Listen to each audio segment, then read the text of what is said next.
Alors aujourd'hui, le dimanche de Pâques, et nous sommes dans une octave de première classe jusqu'à dimanche prochain, dimanche in albis, dimanche quasimodo. Donc la fête de la Sainte Vierge Marie du 25 mars, qu'on n'a pas pu fêter à cause de la Semaine Sainte, est encore repoussée à cause de l'octave de Pâques jusqu'au lundi après dimanche prochain. Donc le 8 avril, il y aura l'annonciation de la Très Sainte Vierge Marie, c'est-à-dire la fête liturgique reportée. Alors c'est toujours le temps de faire le Pâques, 2 semaines avant jusqu'à 2 semaines après, donc c'est absolument obligatoire. Donc faites ça le plus vite possible. Et comme vous savez, quand on a fait malheureusement un péché mortel, on est même obligé de confesser aussitôt, le plus tôt possible. Et c'est logique, parce qu'on peut toujours mourir et on risque sa vie éternelle. Au nom du Père et du Fils et du Saint-Esprit, ainsi soit-il. Chers fidèles, nous avons eu une très longue liturgie cette nuit. Oui, en soi, comme liturgie la plus importante de l'année. Parce que oui, pour nous,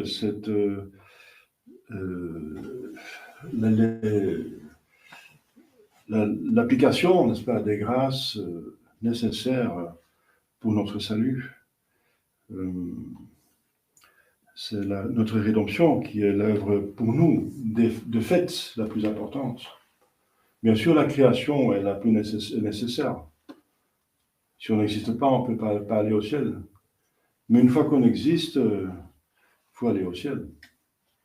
Dans ce sens-là, la rédemption est plus importante parce que Jésus, notre Seigneur Jésus lui-même a encore dit récemment de Judas, ce serait mieux pour lui de ne pas avoir été né. Donc il vaut mieux pas exister que de se damner. C'est pour ça, dans ce sens-là, que la rédemption est très importante, la plus importante finalement que la création, dans ce sens-là. Et bien sûr, vous direz, oui, mais le ciel, c'est le plus important, c'est le but, oui, mais le ciel a besoin d'un moyen pour y aller, qui est incontournable, et c'est encore la rédemption.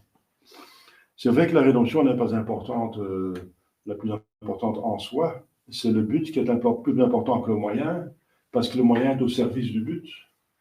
Mais puisque le moyen est incontournable et nécessaire, dans ce sens, il devient finalement la chose la plus importante qu'on a à faire sur Terre.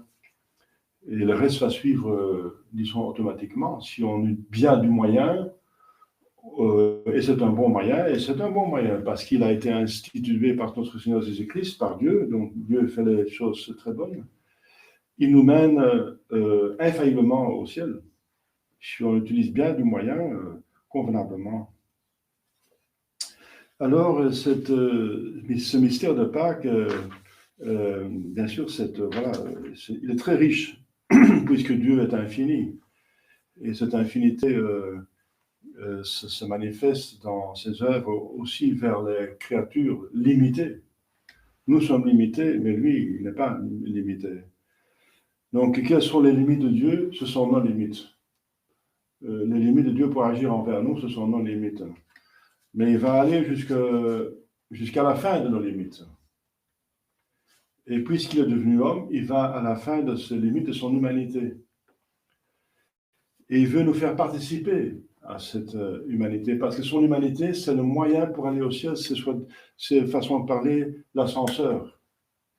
Alors, qu'est-ce qui s'est passé maintenant? Bien sûr, la rédemption, récemment, Jésus est descendu dans le plus bas la plus basse situation que la nature humaine puisse supporter. Ça veut dire, c'est sa passion, n'est-ce pas?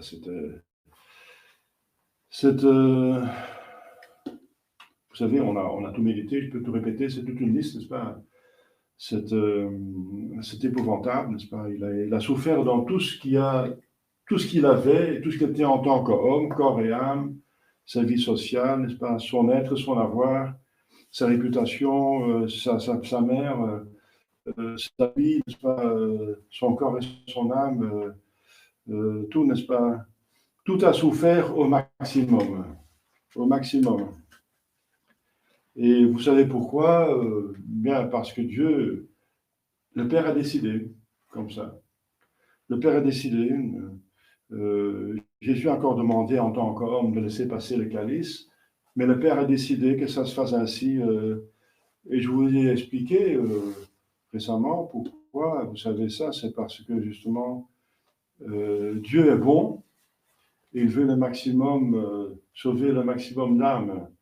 Et cette passion de notre Jésus-Christ montre justement quel amour il a pour nous. Il a cet amour sans cette passion, en tout cas, mais cet amour nous n'est pas assez connu, n'est-ce pas? Et nous connaissons par les sens, par les 5 sens. Donc Jésus a montré, le Père a voulu que son Fils montre comment Dieu nous aime, malgré le péché mortel qui est un acte de haine de notre part. Il nous aime, il nous donne un deuxième, enfin, à l'humanité, deuxième plan pour aller au ciel, le plan B, n'est-ce pas? Le plan A, c'était, comme vous savez, avant la chute. Le plan B, c'est après la chute. C'est justement le plan B, mais c'est le seul plan, n'est-ce pas? Il n'y en a pas d'autre. Il n'y a pas de salut en dehors de lui. Il est donc descendu le plus bas qu'une nature humaine puisse faire.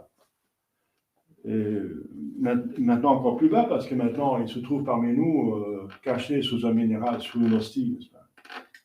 Il est encore allé plus bas que nous, n'est-ce pas? Nous sommes dans un corps humain, lui, il a même caché son humanité dans la Sainte Eucharistie.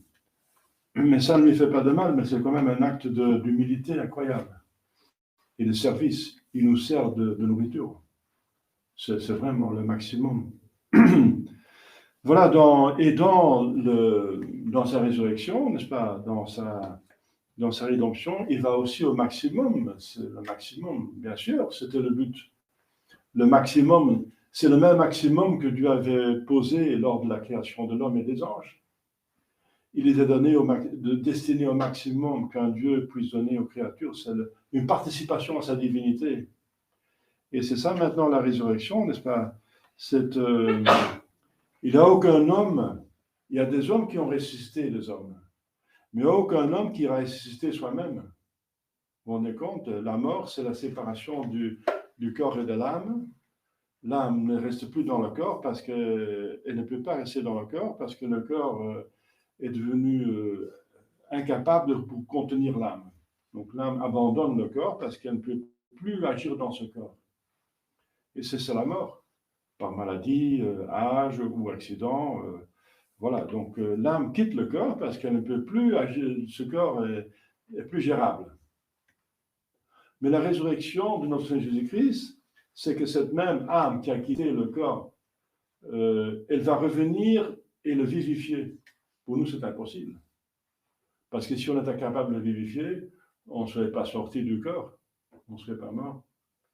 Mais notre Seigneur Jésus-Christ est mort parce qu'il a donné son âme à son Père. Bien sûr, il a eu ce martyre, mais il n'est pas mort. Il n'est pas mort de blessure. Le Père de l'Église dit qu'il est mort parce qu'il a rendu, il dit aussi, mon Père, dans vos mains, je remets mon âme. Et avec un grand cri, n'est-ce pas, il meurt. C'est dans le texte de l'Évangile. Bien sûr, il était tout près, n'est-ce pas, de mourir pour cause naturelle, infligée par la maladie, parce qu'il avait presque plus de sang, n'est-ce pas. le sang sortait par les plaies et le dernier sang sortait par la plaie de ses pieds. Et on a besoin de sang pour vivre, sauf miracle. Mais Jésus voulait mourir, en tout cas, parce qu'il voulait prendre la sentence sur lui, n'est-ce pas, du péché d'Adam et Ève. Si vous mangez de cet arbre, vous allez mourir. Donc il devait mourir de toute façon. Qu'est-ce qui s'est passé? Vous savez ce qui s'est passé après, c'est dans le credo. Il est descendu aux enfers. Ce n'est pas les enfers où le diable est puni avec ses anges damnés, mais c'est même pas là où il y a des flammes. Il n'y a pas de flammes. C'était le limbe des patriarches. C'est l'enfer dans ce sens qu'ils n'avaient pas le ciel. Ils n'avaient pas la vision béatifique. Donc il est directement, cette âme est déjà glorieuse en tant que de nature parce qu'elle est divine, mais il a caché, il a supprimé la jouissance de cette gloire pour pouvoir souffrir. Ce qu'il exprime en disant « Mon Dieu, pourquoi m'avez délaissé ?» Ça veut dire « Pourquoi vos consolations m'ont délaissé ?» Et donc il montre maintenant, sa gloire revient totalement, il ne la retient plus, et il a encore une augmentation de gloire. La gloire d'avoir racheté avec ce prix incroyable, n'est-ce pas, ce mérite de la passion, d'avoir en puissance en tout cas, en puissance, parce qu'il faut un retour volontaire de la part de la créature, en puissance toute l'humanité, des milliards d'hommes, des milliards d'âmes qui sont créés à l'image de Dieu, n'est-ce pas, peuvent retourner à Dieu. Retourner glorieusement, parce qu'ils sont devenus de Dieu en tant qu'il est créateur, mais ils vont revenir pour s'unir à lui. C'est ça le but de la création. C'est le maximum qu'un Dieu peut donner à une créature, c'est la participation en soi-même. Il n'y a pas plus que Dieu, n'est-ce pas, et Dieu est tout. Donc s'il se donne soi-même, il donne tout, vraiment. Et c'est le but de cette vie. Et voilà, Jésus, son âme, n'est-ce pas, son corps est descendu dans la souffrance la plus atroce, rejeté par les hommes, mais glorifié par Dieu, n'est-ce pas, après. Il est rejeté par les hommes pour les racheter, il est remonté à Dieu pour nous amener au ciel. Donc c'est ça la participation à ces deux actions. Il veut nous faire participer à cette descente, n'est-ce pas, dans ces souffrances, pour se défaire des péchés, et il veut nous amener au ciel. Il nous précède au ciel, justement pour nous rendre heureux, pour atteindre notre but éternel. Et c'est ça la Pâque, n'est-ce pas? La Pâque, c'est la rédemption, c'est ce double mouvement. Dieu qui descend vers sa créature bien-aimée, pauvre, misérable créature, pour l'amener au ciel. Et on voit ce double mouvement. C'est le mouvement de Vendredi Saint et de la Pâque. Et la liturgie nous fait participer à cela. Et nous fait descendre à partir de mercredi, descendre, mais ça n'a rien à voir avec descendre. Et on descend avec Jésus-Christ dans la souffrance, n'est-ce pas, qui est presque contre nature, parce qu'elle va contre la nature, n'est-ce pas? La nature veut jouir, elle veut s'épanouir. Et nous, il faut mortifier, il faut tuer, n'est-ce pas? Dans mortifier, il y a le mot mort, il faut tuer quoi? Qu'est-ce qu'il faut tuer? Il ne faut pas se suicider, bien sûr, mais il faut tuer le vice, le péché, ce qui est en nous, et parfois c'est comme un cancer, c'est déjà entrelacé avec la chair, donc il faut couper dans la chair, ça fait mal, n'est-ce pas? Ça fait mal, il faut se faire du mal, violence, dit Jésus-Christ. Dans Jésus-Christ, il faut se faire violence. Seuls ceux qui se font violence vont au ciel. Il faut se faire violence dans ce sens que ça ne va pas tout seul. Et nous devons le faire avec Jésus parce qu'il est un exemple extraordinaire, n'est-ce pas, de cette mortification. Ça commence avec son jeûne dans le désert. Mais toute sa vie, il a donné l'exemple de la pauvreté. Il n'avait pas une pierre pour poser sa tête. Mais surtout, les derniers jours, il donne l'exemple de toutes les vertus, n'est-ce pas, de pénitence. De pénitence. Si vous ne faites pas pénitence, vous allez tous périr. Donc c'est nécessaire. Et pour nous encourager, il nous donne l'exemple, il nous entraîne. En plus, il ne donne pas seulement l'exemple, il nous donne la grâce pour le suivre. c'est important, il a la grâce, parce que nous sommes tellement faibles, nous sommes tellement égocentriques, nous sommes tellement dans les 7 péchés capitaux, n'est-ce pas? Mais la grâce est plus forte. Si elle trouve une bonne volonté, elle est capable de nous amener au ciel. Et justement, mais d'abord, il faut se défaire du mal. Il faut se défaire du mal. Si on est encore accroché à la terre, comment, avec des chaînes du péché mortel, comment aller au ciel? Donc il faut d'abord enlever le mal pour pouvoir mettre le bien. Voilà. Et ça, c'est le travail qu'on a fait pendant le Septuagésime et le Carême. C'est 17 jours, Septuagésime à peu près, et 40 jours de Carême. Et maintenant, il y a l'application, n'est-ce pas, de cette descendance de Dieu, descente de Dieu, je veux dire, descente de Dieu, qui veut nous amener, qui nous amène déjà, nous amène au ciel. Il a déjà amené des millions d'âmes, ce sont les patriarches, n'est-ce pas, dans la Lème. Il va les chercher, Saint Joseph pour commencer, bien sûr, son cher Saint Joseph et Saint Jean-Baptiste et tous les autres saints, tous ceux qui sont sortis du purgatoire. Et l'humanité existe déjà des milliers d'années, donc il n'y a pas un bon monde, j'espère. Il y a quand même pas mal de gens qui sont morts en état de grâce, même dans l'Ancien Testament, ce qui était possible avec la grâce en avance de la croix, comme exprimé dans la liturgie de l'Ancien Testament. C'est toujours une préfiguration de cette liturgie d'aujourd'hui, de cette liturgie de la rédemption. La vraie victime, c'est notre Seigneur Jésus-Christ.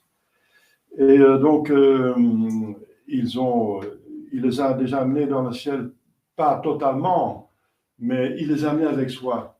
Et si on voit l'âme, et vous voyez l'âme, parce que ce sont des âmes aussi, sauf Joseph, Saint Joseph, il paraît qu'il est donc ressuscité, aller au ciel, corps et âme. Mais ça, c'est pas encore un dogme, c'est l'opinion de beaucoup de pères l'église. En tout cas, c'est l'exception, mais ce sont des âmes. Et les âmes sont comme des anges, ils sont capables de voir d'autres âmes. Jésus agit avec son âme parce que son corps est dans le tombeau. Mais son âme est glorieuse et il a plein de mérites. Il va appliquer directement ces mérites à ceux auxquels il peut l'appliquer. Son amour de la créature et de son Père lui presse pour plus vite possible faire cette rédemption. Il a dit aussi, je suis pressé pour aller vers ma passion, pour sauver l'humanité. Il dit, je suis pressé. Il est pressé pour descendre, il ne va pas attendre, il va amener ses âmes avec lui, et en voyant déjà cette âme glorieuse de Jésus-Christ, ils sont déjà quelque part dans le ciel, parce que Jésus est Dieu, et le ciel, c'est être avec Dieu. Ils sont dans le ciel avec Jésus-Christ, mais il va les amener au ciel de son Père, solennellement à l'ascension. C'est dans le texte d'Écriture sainte. C'est qu'à ce moment-là, qu'ils vont définitivement, ils ne vont pas l'accompagner, toute cette cour de saints ne vont pas l'accompagner les 40 jours, n'est-ce pas, qu'il est sur terre encore, avant d'aller au ciel. Mais ça, on a vu ça le samedi saint. Ce qui s'est passé à la Pâque, c'est que le 3e jour, pas après 3 jours, mais le 3e, vous voyez qu'il est pressé, n'est-ce pas? Il ne peut pas même attendre 3 jours. C'est la fin du vendredi saint, et c'est les premiers instants, les premières heures de dimanche, n'est-ce pas? Seulement, et il y a un seul jour entier, c'est le samedi saint. Donc le 3e jour, le plus vite possible, il ressuscite pour justement appliquer ses mérites aux vivants, qui sont encore vivants avec leur corps.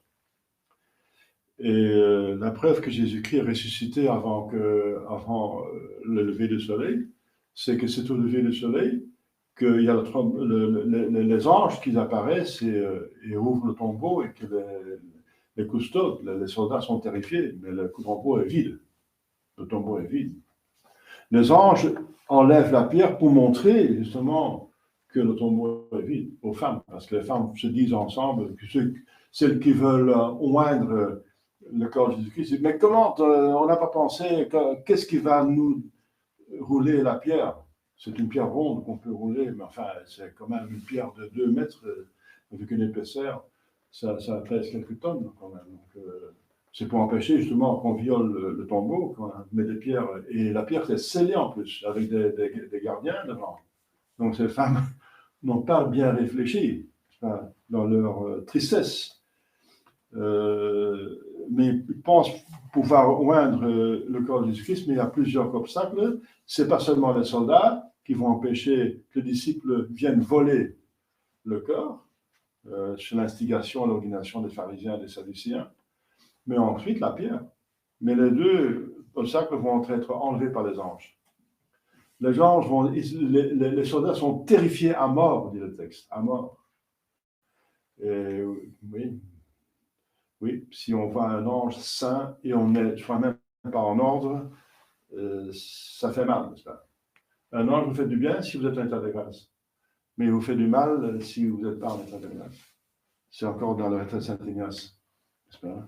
Le diable, quand il communique avec une âme en état de péché mortel, il entre comme un couteau dans du beurre, n'est-ce pas? Du beurre chaud, bien sûr, pas du beurre qui vient du frigidaire. Mais l'ange, le Saint-Ange qui entre dans une âme en état de grâce, il en trouve si c'est soi, ça va tout seul. Mais si c'est le contraire, ça heurte. Et les soldats étaient terrifiés à mort. Donc ça veut dire qu'ils n'étaient pas en acheter en plus. Ils vont être payés pour dire que les disciples l'ont volé. Dites aux gens que vous dormiez et que c'est pendant que vous dormiez que les disciples l'ont volé. Alors Saint Augustin va déjouer et dit, mais là, vous n'avez pas bien réfléchi, c'est trop rapide là. Parce qu'un soldat romain, n'est-ce pas, qui dort, il est digne pendant sa garde, il est digne d'exécution. Ça mérite la mort. Donc ils ne vont jamais dire qu'ils dorment. Et s'ils dorment, en tout cas, comment savoir que c'est les disciples qui ont volé? Si on dort, on ne sait rien. Donc comment savoir que c'est les disciples qui ont volé le corps s'ils dormaient? Et si vous ne dormez pas, vous auriez pu l'empêcher. Donc ça ne marche pas dans les deux cas. Donc c'est mal trouvé. Donc c'est un mensonge, mais il entre dans son mensonge. Alors le Seigneur Jésus-Christ, il va directement appliquer, vous voyez comme il est pressé pour nous amener dans l'état de grâce et au ciel. Directement appliquer, il va directement appliquer ses mérites, sa gloire aux créatures. La tradition, ce n'est pas dans l'Écriture sainte, la Sainte Vierge Marie l'a empêché de demander aux évangiles de parler d'elle trop, n'est-ce pas? Donc la tradition seulement dit, n'est-ce pas, mais pas les Écritures saintes, que Jésus-Christ, bien sûr, il est apparu le premier à la Sainte Vierge Marie pour la consoler, parce qu'elle avait souffert atrocement. C'est pour ça qu'elle ne va pas au tombeau, elle. Elle sait que ça ne vaut pas la peine, puisqu'elle sait qu'elle allait ressusciter. Jésus l'avait prédit qu'elle allait ressusciter. Donc elle reste chez soi, probablement, selon absolument certain, avec les reliques. Elle a récupéré la couronne, les clous, encore avec son sang, n'est-ce pas? Elle contemple tout cela. Quoique Jésus-Christ, à la résurrection, il a repris son sang qu'il a versé avant sa mort. Pas après sa mort, dit saint Thomas d'Aquin. Donc il y a encore un certain sang qui est là, mais pas tout le sang, n'est-ce pas? Il y a donc tout ce qu'elle a fait le plus possible, parce que nous déjà, nous avons une vénération pour les reliques. Alors la Sainte Vierge Marie, qui est une sainte parfaite, elle davantage.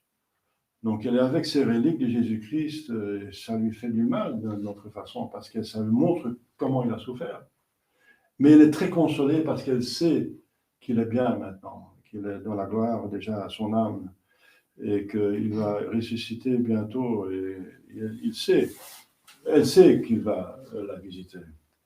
Donc il fait maintenant office de consolateur. Et pour nous, ce qui est important pour nous, c'est que la résurrection, dit saint Paul, c'est la preuve que notre religion est vraie. C'est le plus grand miracle. Les miracles rendent notre religion crédible. Il n'y a pas une autre religion qui a autant de miracles, et ces miracles que la vraie Église catholique. Donc, Et ça, c'est le plus grand miracle. C'est qu'on se ressuscite soi-même. Alors, il s'est ressuscité en tant que Dieu, bien sûr. En tant que Dieu, il s'est ressuscité en tant qu'homme. Donc, c'est le seul qui puisse le faire.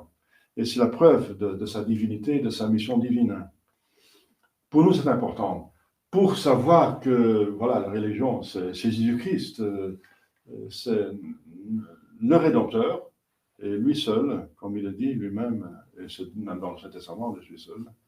Et pas seulement pour le savoir, mais aussi pour que on fasse appliquer à nous-mêmes cette résurrection. Parce que autant qu'on descend avec Jésus-Christ par l'examen de conscience dans notre âme pour voir les vices et ce qui ne va pas pour devenir dépressif, mais justement pour le montrer à Jésus-Christ, pour avec lui en sortir du mal. Maintenant, à la Pâque, on va avec lui pratiquer les vertus.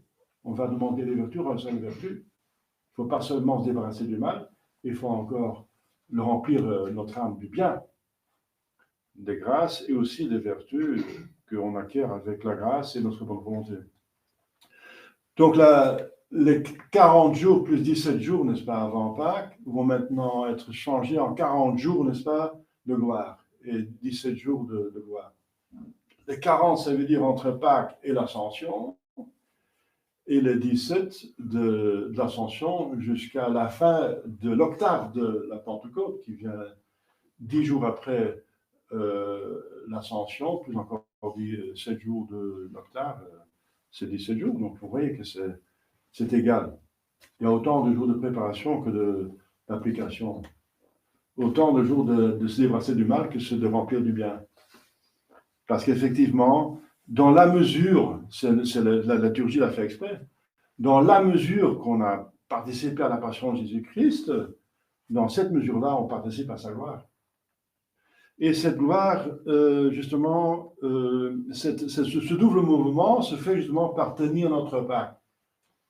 On assiste il faut se débarrasser du mal, et c'est la confession, et il faut se remplir du bien, et c'est la communion. Donc, ce sont les deux mouvements, n'est-ce pas, qui sont fondamentaux et qu'on reçoit déjà avec le baptême, parce qu'on descend avec Jésus dans l'eau, on est comme mort au péché, et puis on sort pour se remplir d'état de grâce et de vertus et de dons infus. Mais le baptême, on ne le fait qu'une seule fois et on vit et on peut encore pécher au cours de la vie, malheureusement. Donc il y a les deux sacrements qu'on peut itérer le plus possible, la confession et la communion.